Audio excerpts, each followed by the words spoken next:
everyone. Just a few things, thank you, sir. Just a few things at the top, and then I'll get right to your questions. First, let me start with a brief update on the status of the Joint Logistics Over-the-Shore Capability, or JLOTS, that we're establishing in support of humanitarian assistance efforts with USAID and other partners.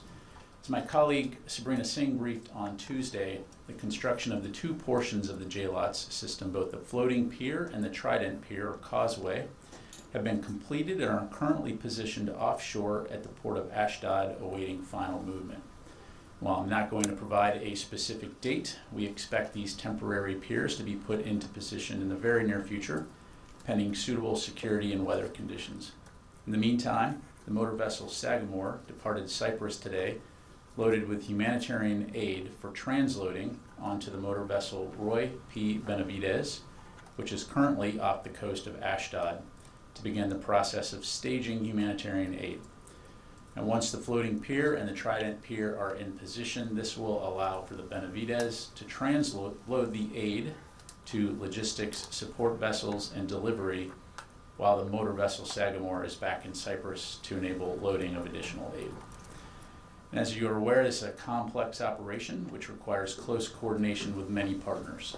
The United States is joining an international community-backed effort led by USAID with support from the United Nations, the World Food Program, the Republic of Cyprus, other partner nations, and the IDF to expand the delivery of humanitarian assistance via a maritime corridor to the people of Gaza.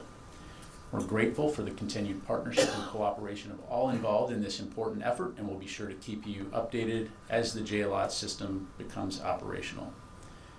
Switching gears, Secretary Austin hosted German Federal Minister of Defense Boris Pistorius today here in the Pentagon for a bilateral meeting to discuss ongoing efforts to support Ukraine in their fight against Russian aggression. The two leaders also exchanged views on the upcoming 75th anniversary NATO-Washington summit in July, and address broader security issues to include challenges in the Indo-Pacific region and our nation's mutual commitment to global stability and NATO's strategic goals. Full readout from the meeting will be posted to the DoD website later today. Following his meeting with Minister Pistorius, Secretary Austin departed the Pentagon to travel to South Carolina, where he'll deliver the commencement address at South Carolina State University tomorrow. He'll also visit Fort Jackson to meet with troops, swear in some of our newest recruits joining the U.S. military, and see the Army's Future Soldier Preparatory Course. And finally, after joining NATO last year, Finland forged a new tie with the Department of Defense when they signed their formal state partnership agreement with the Virginia National Guard at a ceremony in Helsinki on May 2nd. While only recently formalized, the partnership between Finland and the Virginia Guard goes back to 2001, when the 29th Infantry Division of the Virginia Army Guard deployed with Finnish Defense Forces as part of Stabilization Force 10 in Bosnia-Herzegovina. The National Guard State Partnership Program now includes 89 partnerships with 106 nations around the globe, and I would encourage you to reach out to National Guard Bureau for more information. With that, I'm happy to take your questions. We'll start off with Associated Press, Tara. Thanks, General Ryder. First on Rafah and then a second topic. The president yesterday said that depending on what happens in Rafah, he may also pause potentially artillery and weapons shipments to Israel. And a senior administration official said earlier this week that JDAM kits were possibly under consideration as something else that might be paused. Can you give us an update on the shipments, the 2,000-pound and 500-pound bombs that are already paused, and whether the Pentagon has received any requests to pause additional weapon shipments? Yeah, first, let me just say up front, Tara, that as you heard both Secretary Austin and the President say, our commitment to Israel's inherent right to self-defense remains ironclad. And as you know, we've provided billions of dollars in security assistance to Israel. We've supported their efforts to defend themselves. Most recently, Iran's unprecedented attack. So there should be no question that we will continue to stand by Israel when it comes to their defense. Also, as Secretary Austin and the President highlighted yesterday, we're currently reviewing some near-term security assistance. Specifically, we paused one shipment of weapons consisting of 1,800 2,000-pound bombs and 1,700 500-pound bombs. We've not made a final determination on how to proceed with this shipment, and not going to get into hypotheticals. Again, we've been very clear on our views as it relates to Rafah and any ground operations there, and I'll just leave it there. What would, I guess, determine your final decision on whether to send weapons? What do you need from Israel in order to send them weapons, or to determine that you're not sending weapons? Yeah, I'm not going to get into hypotheticals. As I mentioned, we have paused one shipment, and of course we're continuing to discuss with Israeli officials, their plans as it relates to Rafah and addressing the Hamas threat. Okay, and then a separate topic. On Friday, a Florida sheriff's deputy shot and killed Senior Airman Roger Fortson. He was in his own off-base apartment. The deputy entered the apartment, shot and killed him. Has Secretary Austin been following this? Is he concerned at all? Has he reached out to the family? And are there any kind of greater concerns about all of the military personnel that live in off-base housing when you have law enforcement coming and responding to a call? Yeah, well, first of all, the Secretary is following this closely, and I would like to offer our thoughts and prayers to Airman Fortson's family. We are, of course, saddened at the loss of one of our own. I know that his death is currently under investigation, so I'll have to refer you to the Florida civil authorities for any questions about what happened. But we do know that his family is grieving, and we offer our sincere condolences. Has the Secretary reached out to the family? Down to my knowledge, I can tell. Pat, a little more detail on the pier. You said the Sagamore is underway. It'll load onto the Benavidez, and then Benavidez will load onto smaller ships. Is that, Yeah, so the way to think of this, Tom, sure. The way to think of this is in this period of time that we have before the pier becomes operational, we're essentially using that time to get ahead. And since the Sagamore has been loaded with humanitarian assistance, by transloading that onto the Benavidez is essentially in position to immediately start loading that onto the floating pier for subsequent shipment to the causeway and delivery to the shore.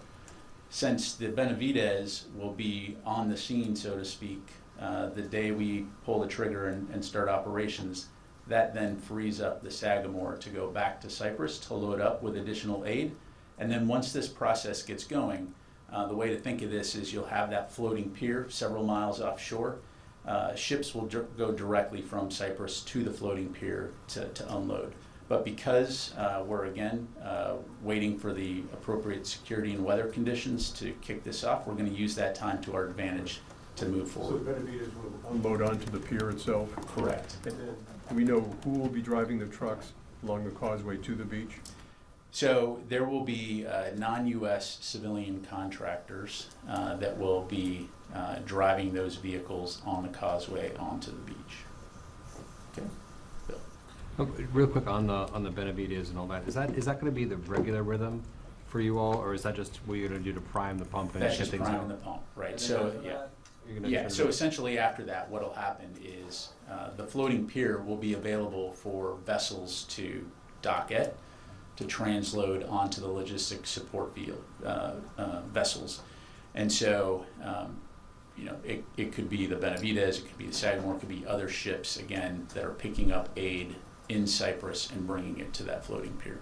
And then on the pause and some munitions, could you explain a little bit about why those munitions were paused, and give us a sense, if you could, if Israel's trying to attack underground facilities used by Hamas, why those wouldn't be appropriate for that mission? Well, again, as we assess the situation in Rafah, we made the decision to pause this one shipment. Again, as I highlighted, a final determination has not been made on how to proceed with that shipment, but specifically, we're focused on the end use, especially rather focused on the end use of the 2,000-pound bombs and the impact that they could have in a dense urban setting, as we've seen in other parts of Gaza. So that's something that we'll continue to look at. Now, again, looking at the broader context of the U.S.-Israel relationship, as I highlighted, we're going to continue to support Israel and its defensive needs in terms of the capabilities they need to defend himself. So again, we're talking about one shipment consisting of those 2,000 pounds and 500-pound bombs. Thanks. Pat, just quickly, the 2,000-pound bombs. Can you say the last time there was a shipment of the 2,000-pound bombs to Israel? I don't have that information to provide, Tom. Thank you, General. So yesterday, the president acknowledged that Palestinian civilians have been killed by U.S.-provided weapons.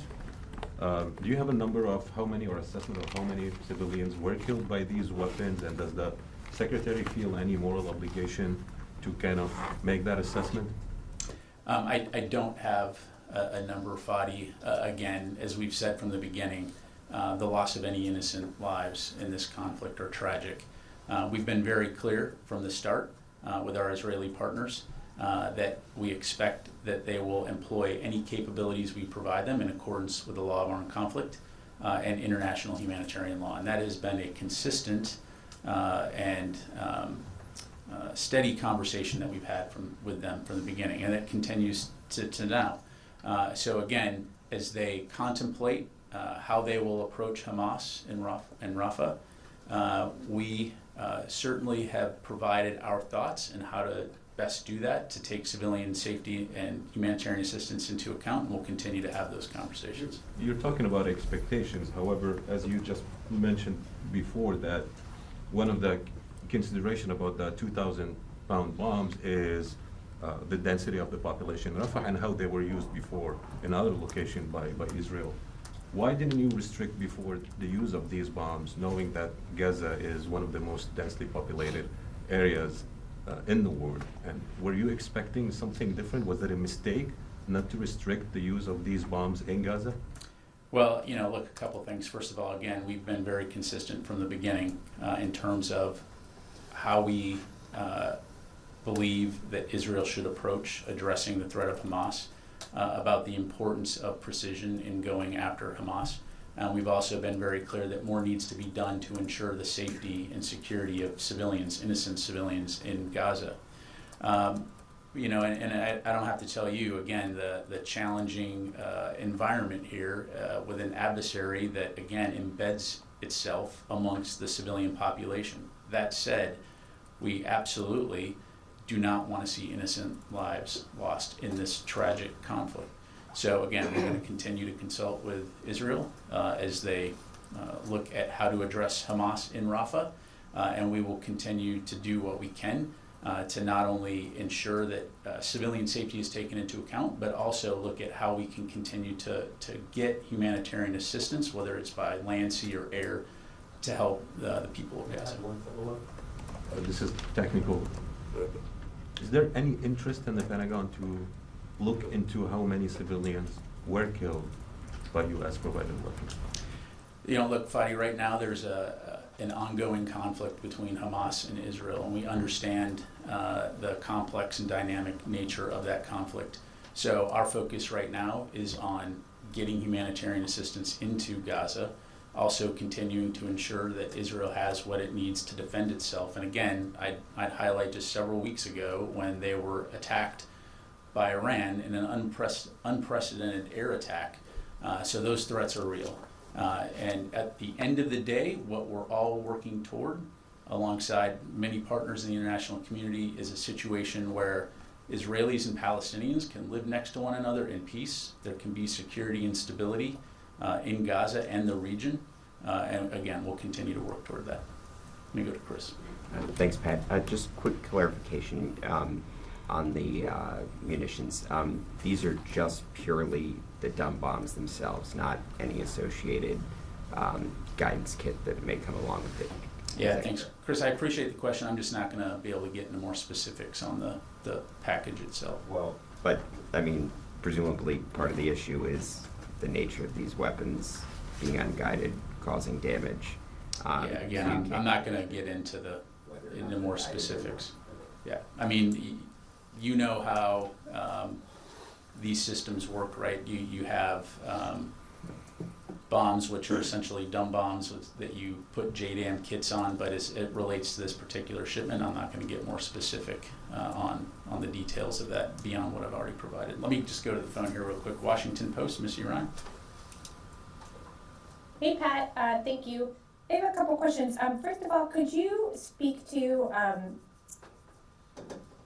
the DoD assessment of what impact, if any, the pause in these particular weapons will have on Israel's ability to continue its campaign, or anything about what you guys think the impact will be, or maybe there will be no impact? And then I have another question. Yeah, so I appreciate the question, Missy. I'm not going to get into assessing Israeli military operations and their readiness and potential impact on operations. Again, I think as we've highlighted, as we see the operations being conducted in Rafah, and as we assess those, the decision has been made to pause this one shipment. So I won't go beyond that. And your follow-up? Yeah, so my other question is related to what Kirby said earlier at his gaggle about how, the United States is hoping that Israel doesn't launch a full-fledged offensive into Rafah City, but that the U.S. will continue to work with Israel on other things, including sealing the border between Gaza and Egypt, and also helping Israel target leaders, including Sinwar, that the U.S. is doing on an ongoing basis, he said. And so I'm just wondering if you could provide any more detail on those two activities, since they're military activities, like what exactly is happening vis-a-vis trying to make the border more secure, and then on the targeting front, because it's a little bit confusing about the targeting, because I thought the U.S. was not providing targeting assistance. Yeah, thanks, Missy.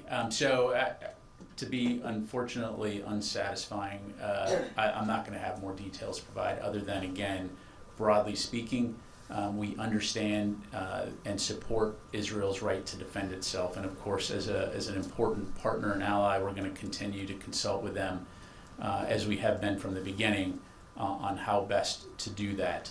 But as it relates to those specifics, I don't have anything to provide beyond what Mr. Kirby already passed along.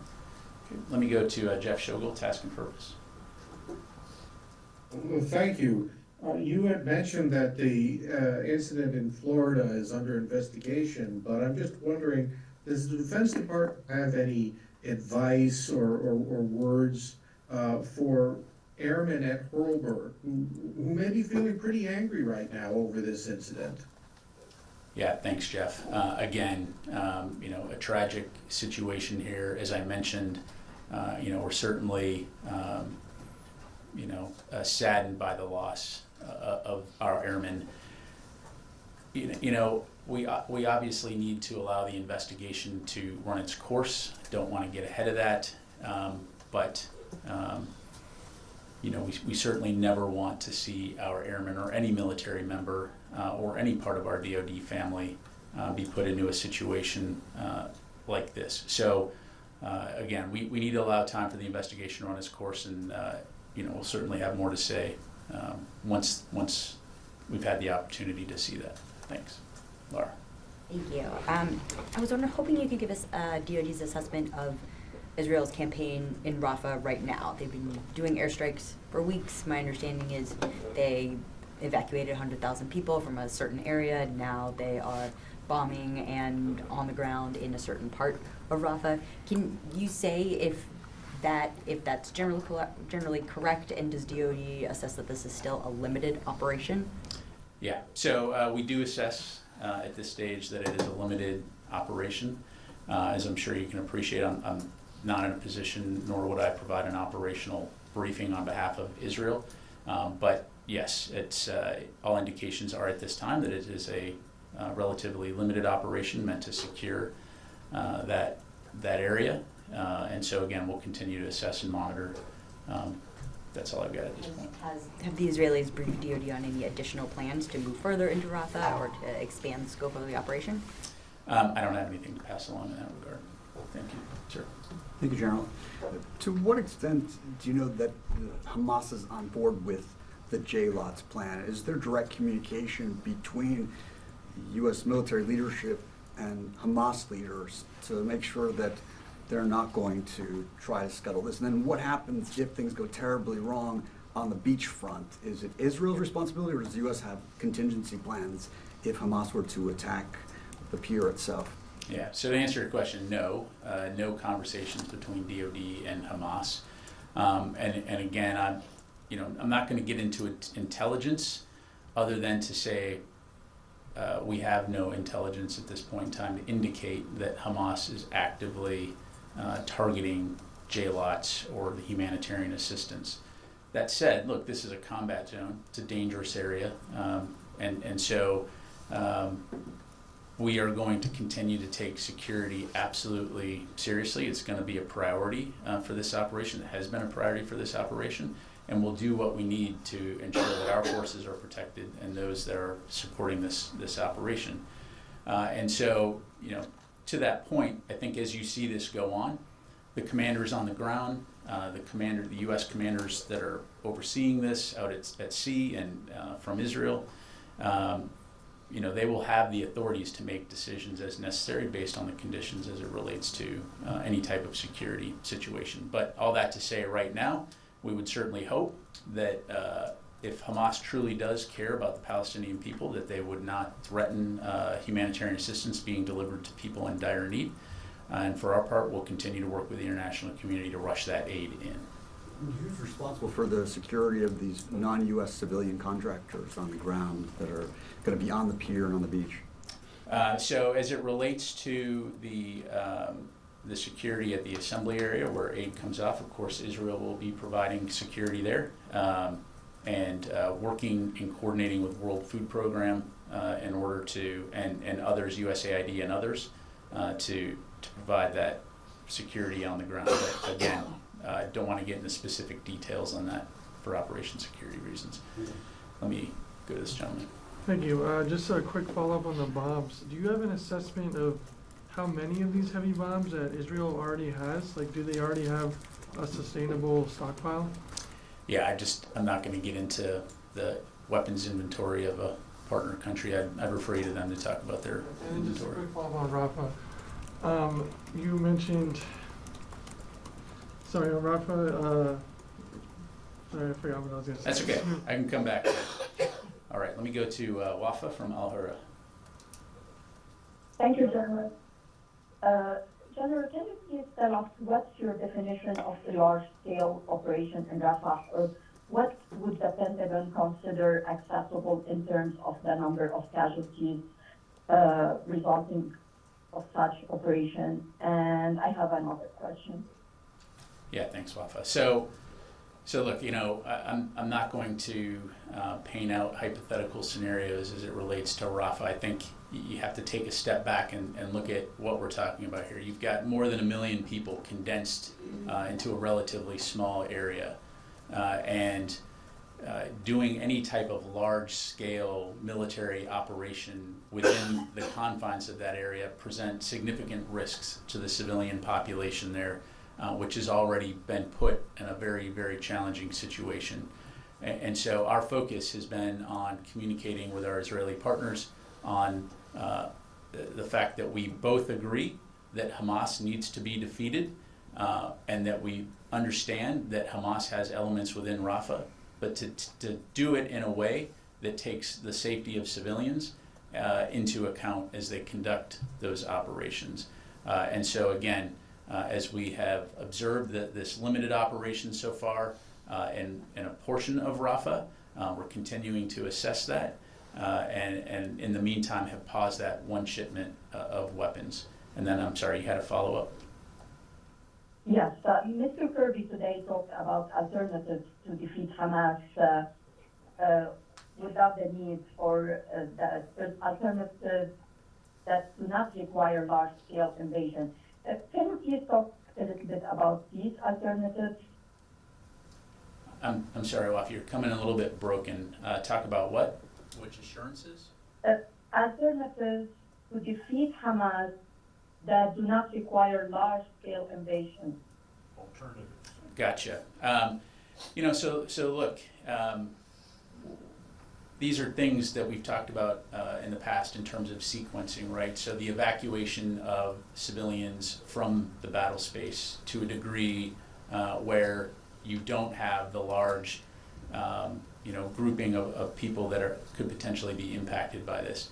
It's ensuring that when you have evacuated those people, that they have access to food, water, sanitation, shelter, and then, of course, approaching the Hamas threat in a precise manner, counterterrorism style, as you've seen us and the Israelis do elsewhere in the past.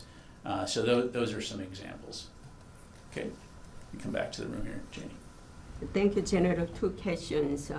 South Korean President Yoon Suk-yeol said at the press conference yesterday that he would not provide lethal weapons to Ukraine.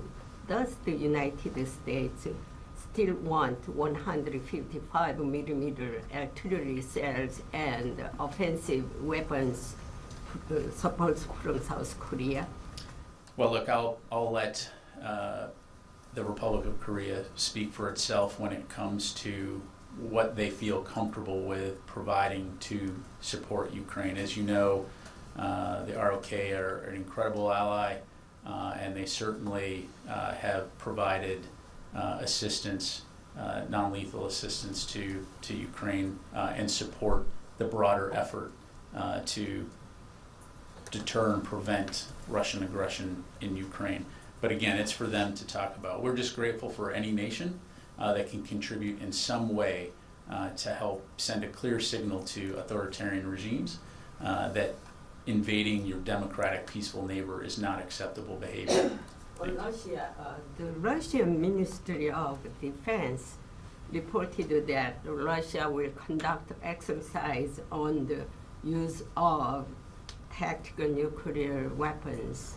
How can you predict possibility of cooperation between Russia and North Korea in the use of tactical nuclear weapons? Well, look, I talked about this before. I've seen that reported in the press, and I would just say, again, it's irresponsible, reckless, saber-rattling that is dangerous given the current climate, international security environment climate. I'll just leave it at that. Thanks, Pat. On Senior Airman Fortson, can you say whether the Defense Department or the Air Force is assisting or with the investigation? I'd have to refer you to the Air Force. Again, as I understand it, the Florida civil authorities are investigating, but I'd refer you to the Air Force for any more questions like that. Eunice. Thank you very much, General. The fact that the President said that U.S. bombs were used to kill civilians in Gaza is pretty striking. Does that mean that the Israeli military campaign has somehow made the United States complicit in any of that? Is that why the Biden administration is now saying we don't want any part of that in Rafah? Is that why? Well, look, I'm not going to speak for the President. I think, again, we've been very clear from the beginning that after Israel was attacked by Hamas on October 7th, and again, I think it's important to remember that 1,200 people killed, over 250 hostages taken, half of whom are still being held, and it's important that no one forget that fact, that Hamas is still holding these individuals hostage. Our focus has been on supporting Israel to defend itself from attacks by Hamas, and so that they can defend their people and prevent another October 7 from happening. At the same time, as this conflict has progressed, we've seen the unfortunate impact that it's had on the civilian population in Gaza. And again, we've been very clear that we do not want to see innocent civilians killed, whether they be Palestinian or Israeli. And so we've been working very closely with the international community to get humanitarian assistance into Gaza. We've been working to ensure that Israel has the ability to defend itself, but we also recognize the fact that more needs to be done to safeguard civilians in the battle space. And so, again, we'll continue to work toward that. I have one follow-up. If the President makes that determination that U.S. bombs are killing civilians anywhere, any country that you supply those weapons to, does that determination come from the Department of Defense to the White House? And if so, what's the standard procedure with that said country? Yeah, again, I appreciate the question. I'm just not going to get into hypotheticals. As you know, we have a process by which we employ when it comes to evaluating the use of security assistance, and that process is currently ongoing. It's led by the State Department, so I'd refer you to them in that regard. Yes, sir. Thank you, General. Two quick questions on Syria, especially northern Syria. According to some local reports and local people, Iran is endeavoring to expand its influence in northeast Syria. And this is by using the local tribes, especially the Arab tribes, to establish some proxy groups with which they established in Iraq in northeast Syria. So is that something that concerns you, or have you ever noticed this? And this concerns you, or has any raised eyebrows in Washington? Yeah, I mean, look, this is not new behavior from Iran. It's how they do business, right? So essentially by trying to train and influence proxy groups to essentially project their foreign policy of trying to expel the U.S. And other partners from the region in order to be able to do whatever it is they want to do unchecked. And so, of course, that's something that we continue to keep an eye on. And I think it's important that from a U.S. perspective, when it comes to the Middle East region, we respect the sovereignty of the countries that we work with, unlike some of these proxy groups that have embedded themselves into the region. And when it comes to ungoverned spaces like Syria, we're going to continue to stay focused, number one, on the Defeat ISIS mission, but we're also going to maintain awareness of broader regional threats as we work with allies and partners to keep an eye on it, and again, to prevent potential future situations whereby our forces, our citizens, or importantly, our allies and partners are threatened. Last question, as you spoke of the ISIS, according to the security officials in northeast Syria, the ISIS activity has been increased in the past 5 months. And what one of the security officials said that the ISIS slowly but surely growing stronger. And in the recent day, they killed a member of the SDF. So what's your assessment on that, especially on the ISIS activities? And how do you going to help the SDF to prevent the resurgence of the ISIS? Yeah, well, again, the international coalition to defeat ISIS still exists today, and we continue to work closely with the international community to address the ISIS threat. As it relates to Iraq and Syria, ISIS is by no means what it was 10 years ago, and that's a good thing. That said, to your point, we can't rest on our laurels, and we need to continue to work together to prevent a resurgence of ISIS in that region. You still have places like Al-Hol, which contains several thousand ISIS prisoners that need to be repatriated back to their countries of origin, and so we continue to work with the international community on that front. When you look more broadly in terms of ISIS around the world, in places like Africa or Afghanistan, you do see ISIS starting to gain some traction, and so this will continue to be something that's very important from a counterterrorism standpoint, and a threat we need to continue to take seriously. Thank you. Yes, sir. Thank you, General. So 2 questions. One on Syria. Recently, U.S. expatriated some prisoners from Al-Hol camps, and there are 11 people, and one is a non-U.S. citizen. So how does count? I'm sorry, the 11 prisoners that from Al-Hol camp, which are like ISIS members, but U.S. expatriated them to the country. One is a non-U.S. citizen. If I understand your question correctly, so essentially, yes. That is the goal, is to essentially repatriate those individuals back to their countries of origin, so that they can be addressed in their own domestic legal systems on how best to address that threat.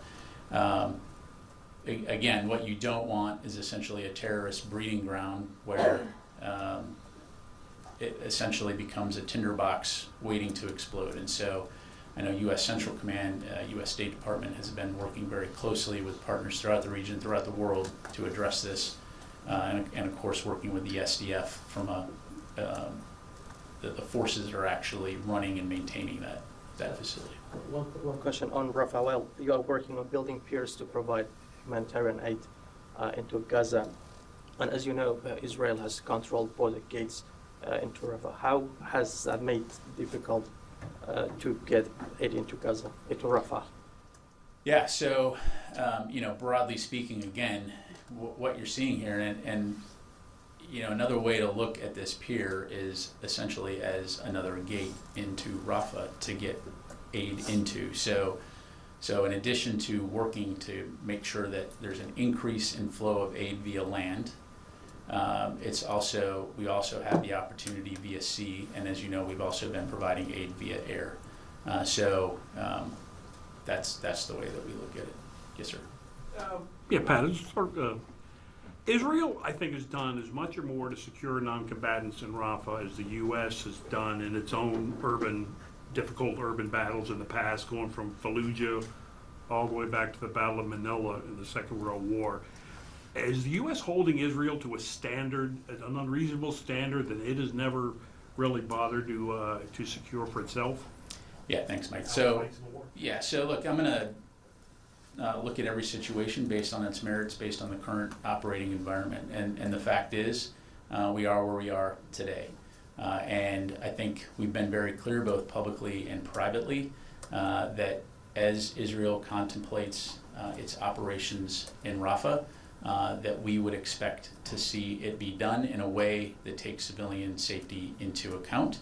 And, you know, again, the President and Secretary Austin have both said that as we assess what's happening in Rafah right now, we put a pause on this one shipment of weapons.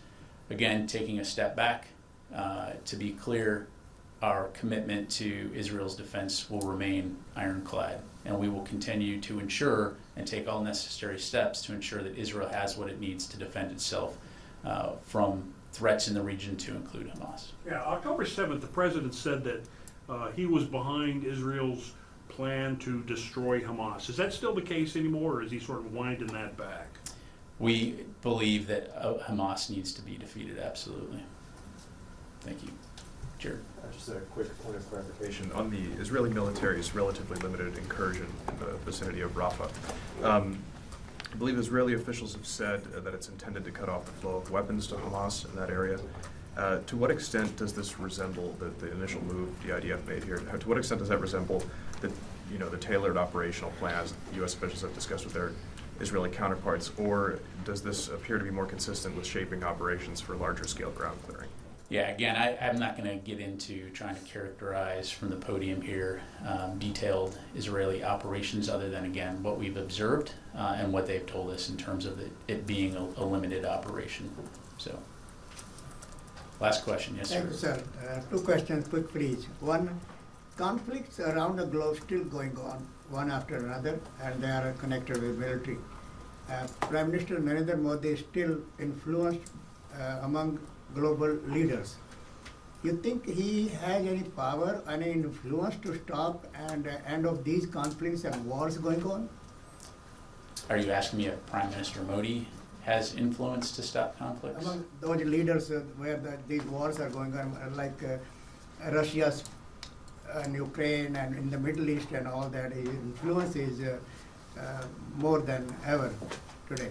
Yeah, as I appreciate the question, as I'm sure you can appreciate, I'm not going to make a judgment regarding the leader of India, other than to say that, look, India is an important and strategic nation and a very important part of the world. And from a U.S. standpoint, we of course very much appreciate the relationship that we have with India, and from a Defense Department standpoint, look forward to continuing to bolster our security cooperation relationship. And second, sir, Secretaries of State and Treasury were in China recently, and both of them warned China in their own ways and different, that not to influence elections or not to interfere in U.S. interference in many ways, including cyber and all that. My question is this building, DOD or Pentagon, affected about those warnings to China in any way as far as the U.S. national security is concerned?